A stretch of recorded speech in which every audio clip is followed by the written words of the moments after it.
Fernando Mendoza 100% is worth taking with the number one overall pick. And I'm going to tell you why. First off, how often do you get the opportunity to hold the number one overall pick? This is only the second time in Raiders franchise history that we have held the number one overall pick. The last time we spent it on Jamarcus Russell, and I feel like a lot of people don't want to draft a quarterback at number one overall because they really believe that, the whole thing that happened with Jamarcus Russell, that's going to happen again. Honestly, I get it, right? That was a super bad experience for us, but we can't hold on to the past. Just because I had a girlfriend cheat on me when I was in high school doesn't mean that every single one is always going to do it, right? It's always going to be a different experience. And the number one overall pick going on Fernando Mendoza is going to be well spent. This kid, he's intelligent. He has super high football IQ. He's super good at making reads.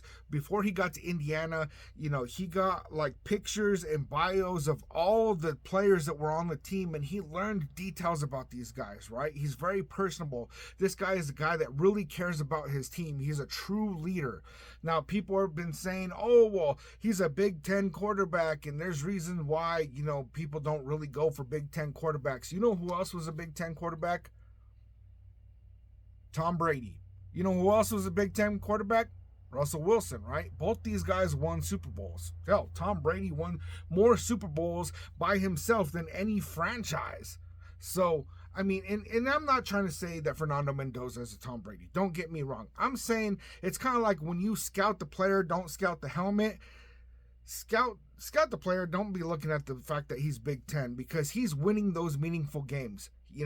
They're undefeated right now. They're 14-0. They've beaten Oregon. They beat Ohio. They beat Alabama.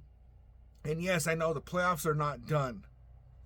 It would be really, really difficult for any other player in the draft to do enough at this point in time for me to be convinced that they should get chosen number one instead of Fernando Mendoza. And I'm telling you guys, we need a quarterback.